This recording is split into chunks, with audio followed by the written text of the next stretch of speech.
Shalom, bon matin tout le monde, bon réveil.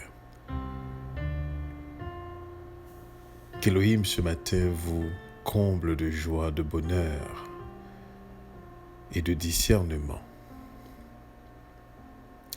Et si c'est votre anniversaire ce matin, je désire vous souhaiter joyeux anniversaire. Soyez bénis, soyez conscients, soyez un discerné. Et si vous êtes seul, sachez que vous n'êtes pas vraiment seul, puisque dans sa parole, Yeshua avait dit à ses disciples, « Je vous enverrai le roi Kodesh. » Ce roi Kodesh est l'esprit de vérité. Et il vous conduira dans toute la vérité, vous parlera de moi et vous annoncera les choses à venir.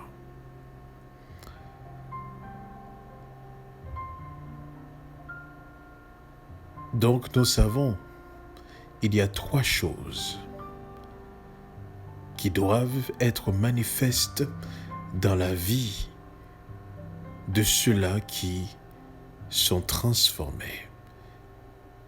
Ceux-là qui marchent dans la vérité, ils vont connaître la vérité. Et déjà hier, je partageais avec vous que le mensonge n'est pas contraire à la vérité, mais le mensonge était une vérité partielle, déformée, alternée, falsifiée.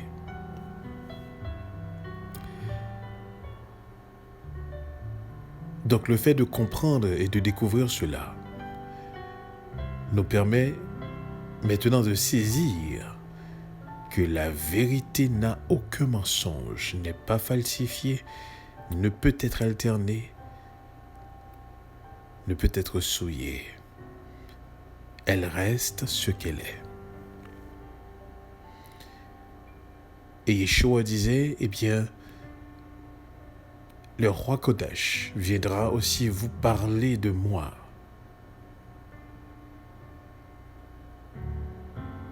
Et Yeshua, de tous les êtres qui existent, se révèle à être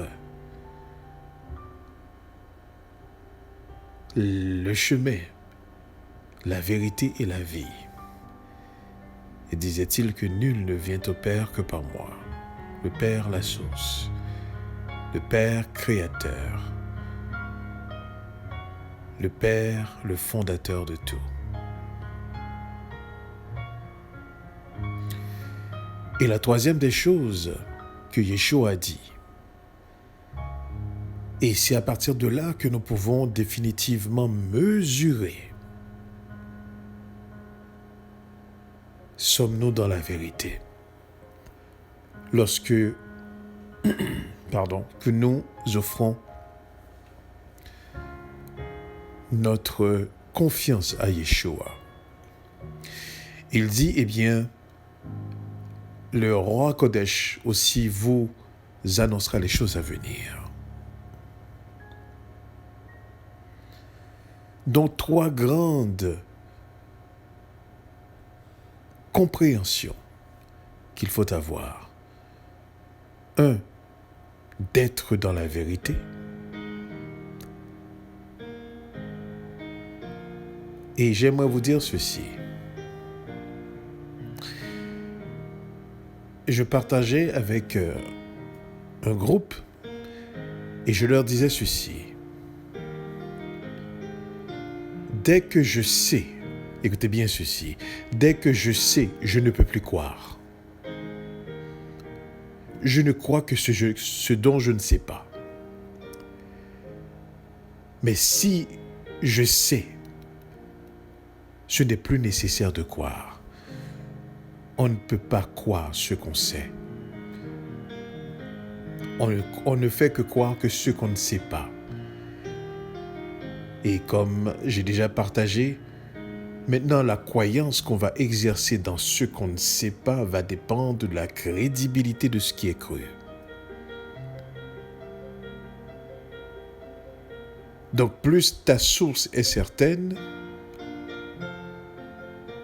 plus ta croyance est certaine. Mais plus ta source est fausse, peu importe ta croyance exercée, peu importe ta sincérité démontrée, eh bien, tu te trouves dans la fausseté. Donc, ce n'est pas le fait de croire qui est important, mais qu'est-ce qui est cru.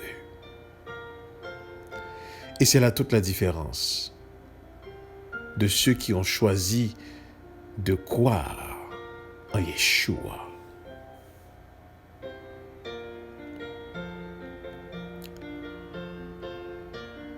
Donc, quand il dit « Je serai avec vous tous les jours jusqu'à la fin du monde », par l'entremise du roi Kodesh, alors il est là. Il est là dans toutes les circonstances de la vie. Et le roi Kodesh nous conduit, l'esprit de vérité nous conduit dans la vérité, nous permettant de comprendre. Et une fois que cette vérité, écoutez bien ceci, une fois que la vérité est acquise, donc elle devient savoir. Ce n'est plus une question de croyance, car ce qui est vrai transcende toute croyance. On ne fait que la découvrir.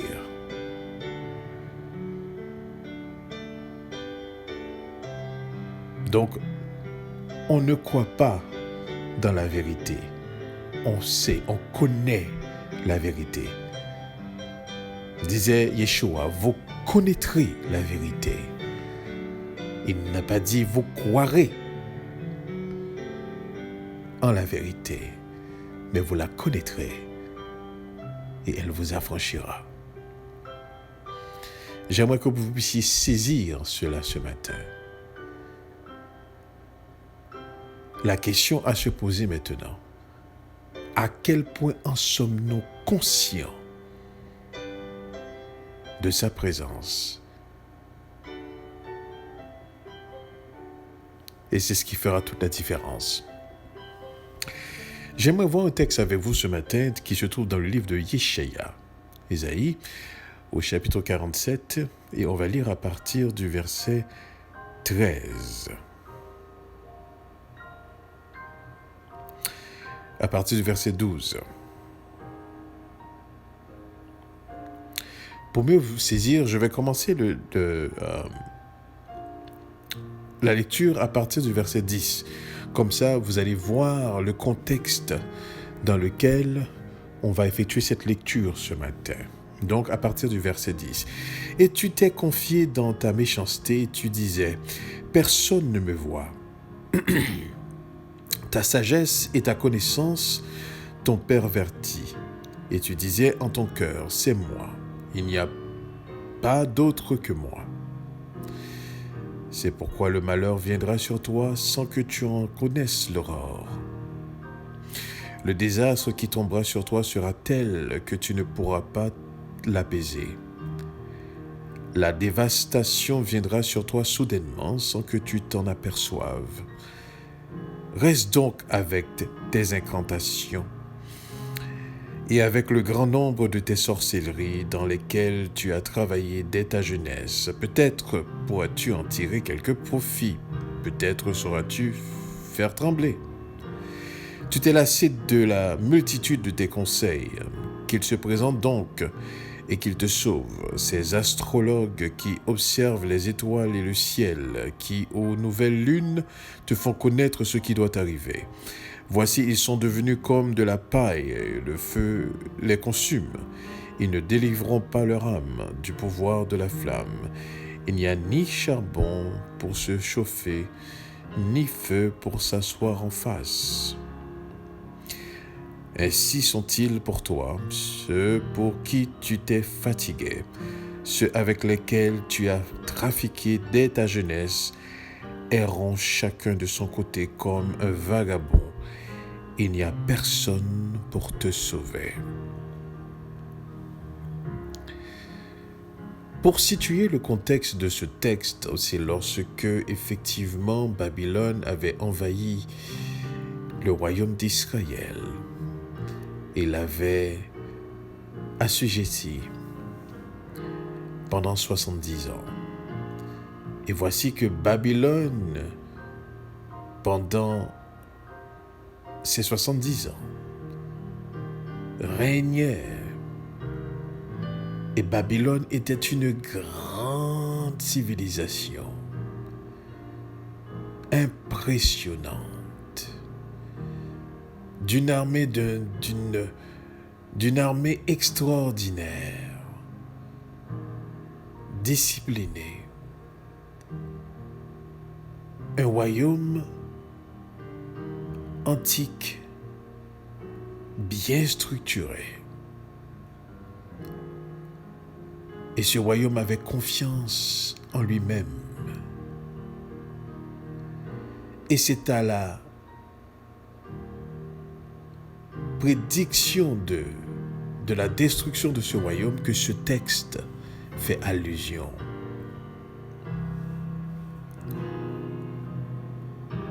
Ce qui arrive souvent, c'est que les royaumes de la terre, les empires, quand ils viennent, laissez-moi vous dire quelque chose. Ils ne se réfèrent qu'à leur force militaire, qu'à leur stratégie, qu'à leur intelligence, qu'à leur force. Ils s'en moquent du Dieu créateur, d'Élohim, du divin souverain. Ces royaumes se croient être ceux-là d'où leur souveraineté s'exerce au-dessus de toute souveraineté. Nous pouvons le saisir et comparer ces empires qui ont été reportés.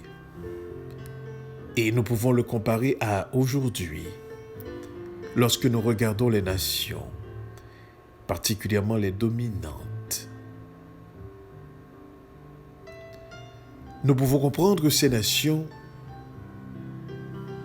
se confèrent la souveraineté. Et même ceux-là qui professent et qui disent « In God we trust », en Dieu nous avons confiance. Nous pouvons constater que ces nations en réalité ne décident que dans leur souveraineté. Plus elles sont puissantes, plus elles dominent. C'était l'histoire effectivement de Babylone. Babylone se croyait puissante et commençait à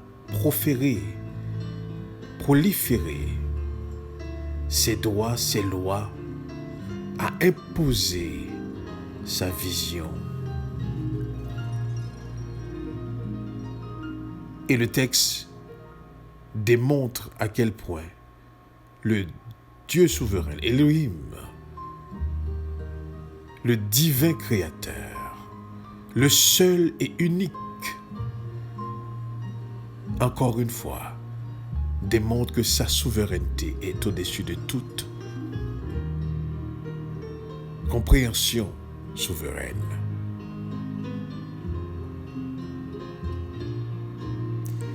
Le texte dit « Et tu t'es confié dans ta méchanceté et tu disais « Personne ne me voit ». Et j'aimerais que vous compreniez ce matin Lorsque le texte dit, tu t'es confié dans ta méchanceté, tu disais, personne ne me voit. Ta sagesse et ta connaissance t'ont perverti. Et tu disais en ton cœur, c'est moi, et il n'y en a pas d'autre que moi. Bien souvent, l'arrogance est l'assise, justement, de la chute.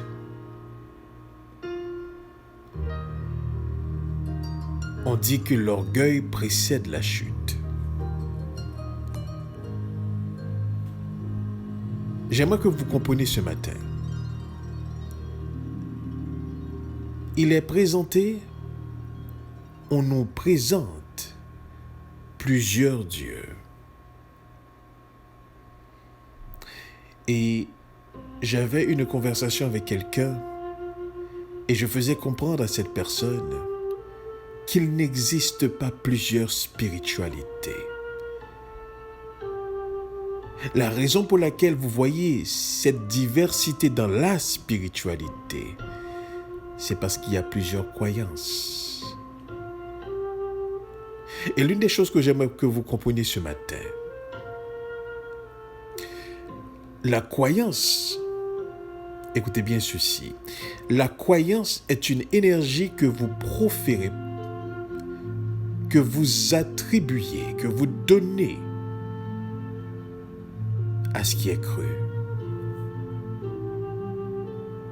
Je répète, à chaque fois que vous croyez quelque chose, c'est une énergie. Cette confiance que vous faites, c'est une énergie que vous offrez à ce que vous croyez.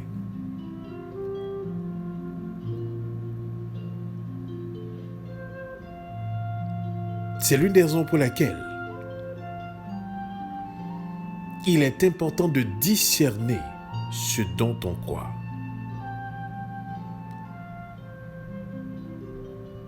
Parce qu'à chaque fois que vous croyez quelque chose, peu importe ce que vous croyez, vous attribuez à ce que vous croyez une énergie. Mais vous savez quoi?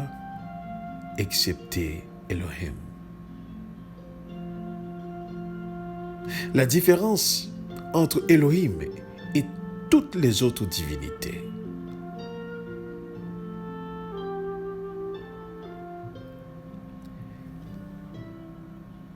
lorsque Yeshua dit « Croyez en Elohim et croyez en moi »,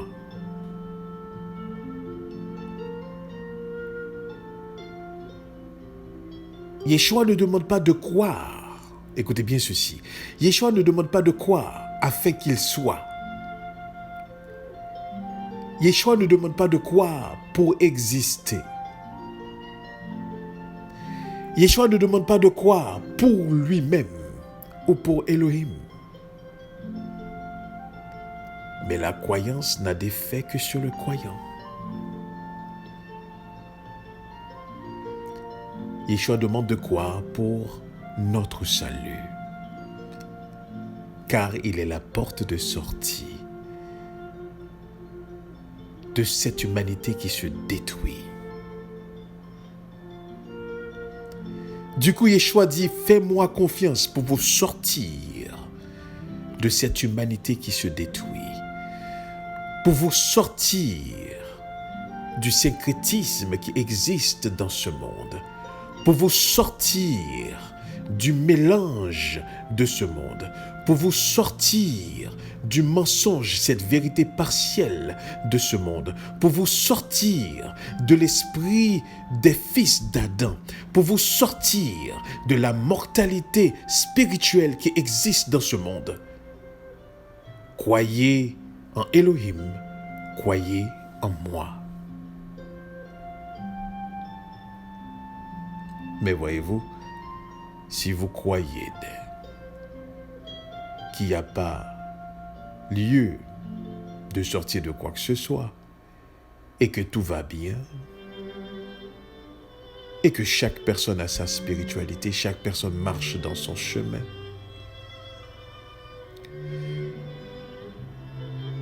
Hier, pendant que je discutais avec le groupe que je formais, et je leur ai posé la question, c'était quoi leur compréhension de la vérité? Et ce qui a été sorti, c'est très simple. On me dit que la vérité est relative. Du coup, j'ai dit, donc chaque personne possède la vérité.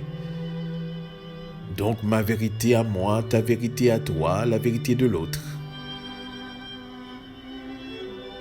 Du coup, j'ai dit, mais la vérité n'existe pas, car elle est relative.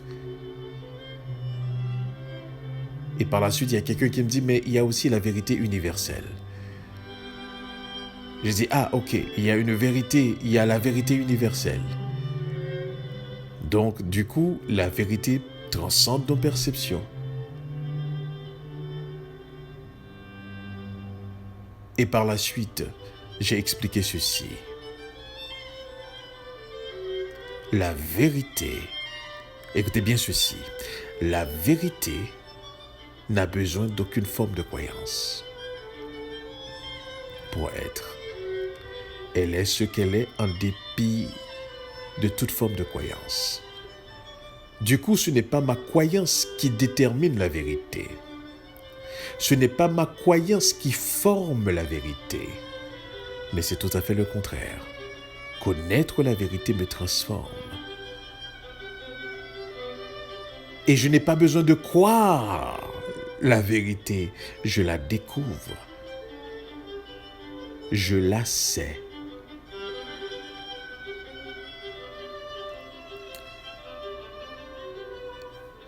Dans ce texte, Babylone exerçait une arrogance extraordinaire et se croyait à l'abri de tout danger, se croyait savoir ce qui est, pensait cette civilisation pensait qu'elle avait la connaissance et se disait être définitivement préparée et est à l'abri des malheurs. Au verset 11, le texte dit, c'est pourquoi le malheur viendra sur toi sans que tu en connaisses l'aurore, c'est-à-dire sans que tu en saches la provenance. Le désastre qui tombera sur toi sera tel que tu ne pourras pas l'apaiser. La dévastation viendra sur toi soudainement sans que tu t'en aperçoives.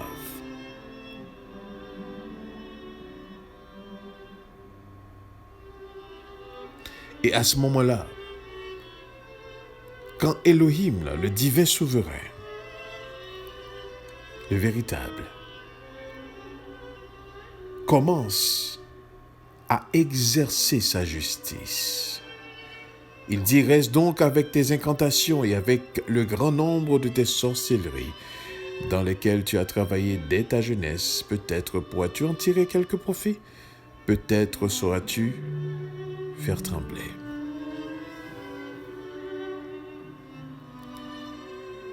Vous savez, dans le monde dans lequel on vit aujourd'hui, il y a une panoplie, écoutez bien ceci, il y a une panoplie d'esprits, d'êtres, d'entités qui se réclament d'être divines. Des entités qui se réclament d'être divines. Et il faut comprendre ceci. Dans toutes les nations, ces entités se présentent. Ils existent.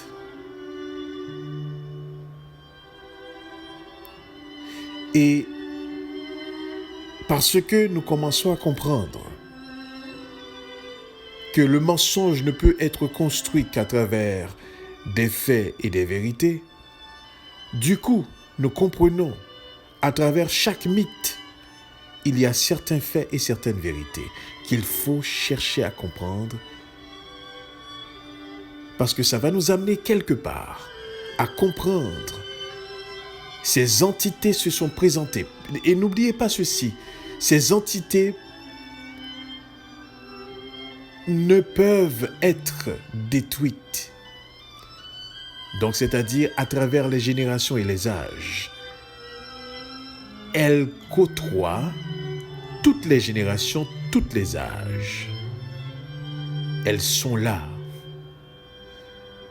Et c'est elles qui se nourrissent effectivement des énergies de ceux-là qui se confient en elles.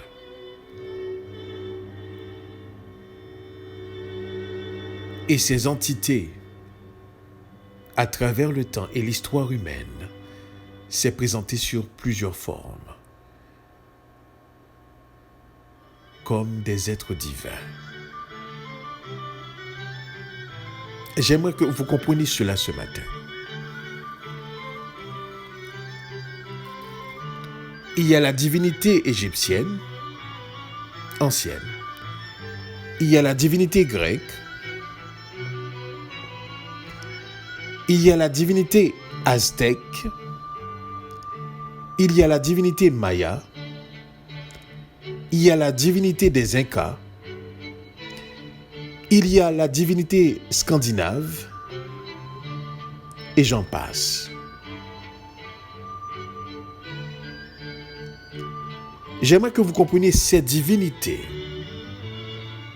sont des entités qui se présentent à travers les civilisations humaines, se faisant passer pour des dieux. Ce qui explique la multitude de croyances qui s'exercent. D'un coup, chaque nation ou chaque catégorie de peuple ont leur propre divinité. Et dans cette panoplie de divinités, nous sommes obligés de nous poser cette question. De toutes ces divinités, lesquelles ou laquelle est le fondateur, le divin créateur, le véritable. Et c'est là ce que a dit Yeshua, prend en moi, prend dans ma tête, dans mon esprit, prend tout un sens. Je vous connaîtrai la vérité et la vérité vous affranchira.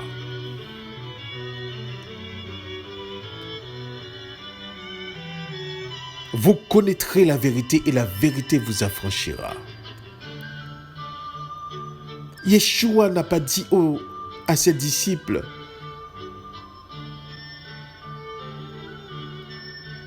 vous allez écrire et vous allez suivre justement des instructions. Mais il a dit, vous allez recevoir l'esprit de vérité qui a 3 grandes missions. Vous instruire dans toute la vérité, vous permettant de connaître davantage qui est Yeshua,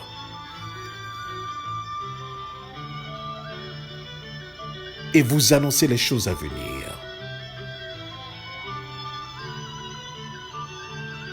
Voilà pourquoi nous comprenons que le divin créateur, le fondateur de l'univers, ne peut être mélangé avec ceux-là, ces entités qui se présentent comme des dieux.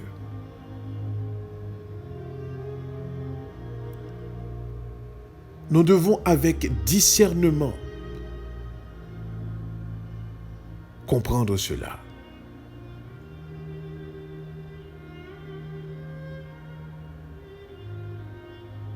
Et que ce n'est pas un livre. Et je répète cela pour que vous puissiez comprendre. La vérité n'est pas dans un livre. Peu importe le livre. La vérité n'est pas dans un lieu. La vérité n'est pas dans une nation. La vérité n'est pas dans un coin de la terre.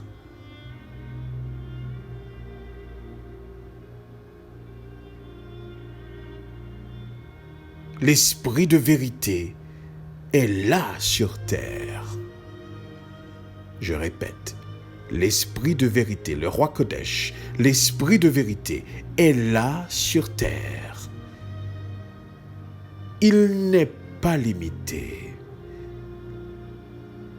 Il n'est pas encadré. Il n'est pas contrôlé. Il n'est pas interprété. Il est là pour nous affranchir et de nous permettre de connaître la vérité dans son intégralité. Il n'est pas scolarisé. Il n'est pas éduqué. Il n'est pas inculqué. Il n'est pas aliéné. Il n'est pas illusionné. Il est l'esprit de vérité. À travers tous les temps, il reste ce qu'il est, afin de nous apprendre la vérité.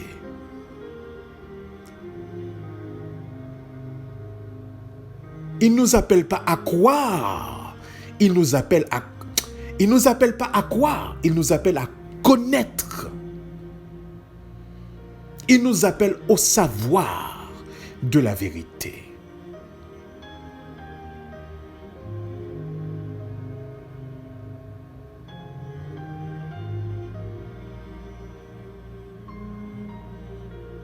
J'aimerais qu'on fasse cette différence ce matin. C'est l'une des raisons pour laquelle on m'a posé une question, on m'a dit, mais en quoi crois-tu, toi?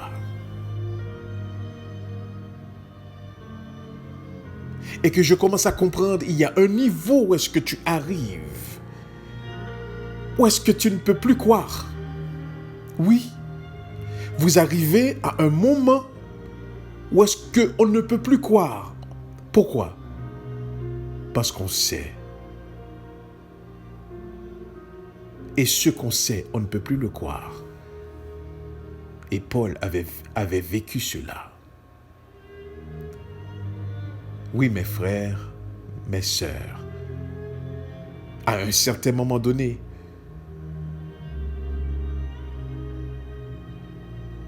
le savoir dépasse la croyance. Et je ne parle pas ici de savoir humain, attention. Je parle de ce que l'Esprit t'instruit, l'Esprit de vérité, cette connaissance qu'il te transmet. Tu le sais.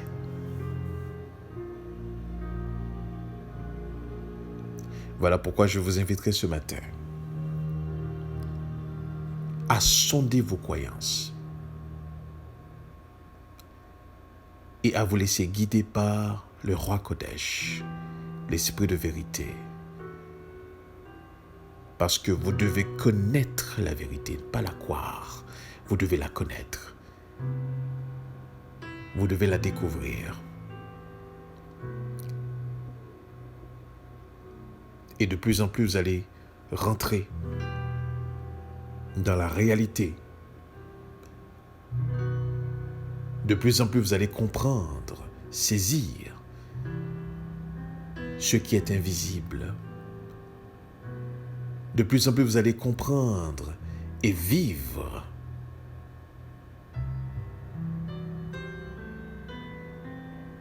les éléments qui nous sont présentés.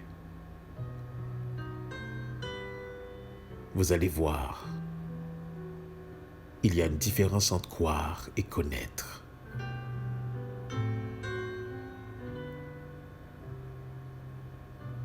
Lorsque Yeshua dit « croyez », en Elohim et croyez en moi,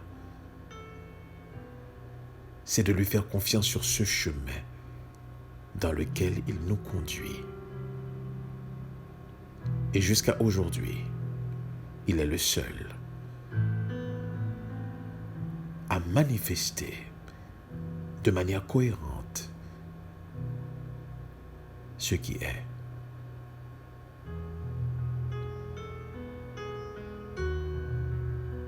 En parlant ainsi, peut-être que je risque de décevoir plusieurs personnes. En étant ainsi, je risque de blesser plusieurs personnes. Mais laissez-moi vous dire quelque chose. Yeshua lui-même s'est déclaré être le chemin, la vérité et la vie. Je ne peux le nier.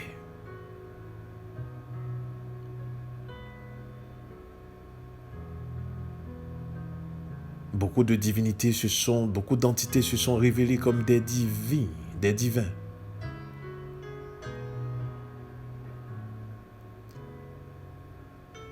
Mais il y a quelque chose d'extraordinaire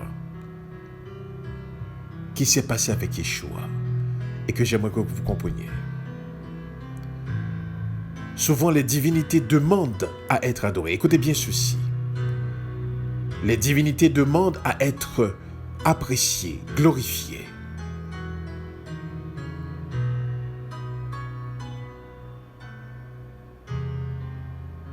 Mais Yeshua est celui qui a laissé plutôt sa gloire, a laissé sa nature divine pour se faire chemin, vérité et vie pour l'homme. Il y a plusieurs histoires dans les divinités des civilisations.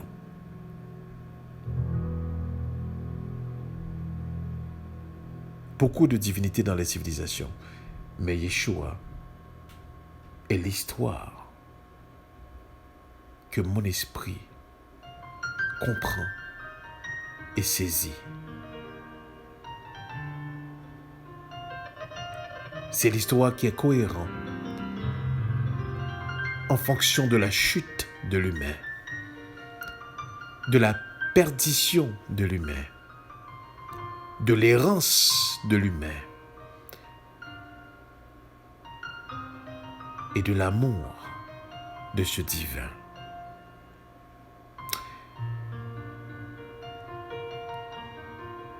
Qu'Elohim vous bénisse ce matin et vous aide à comprendre ce message.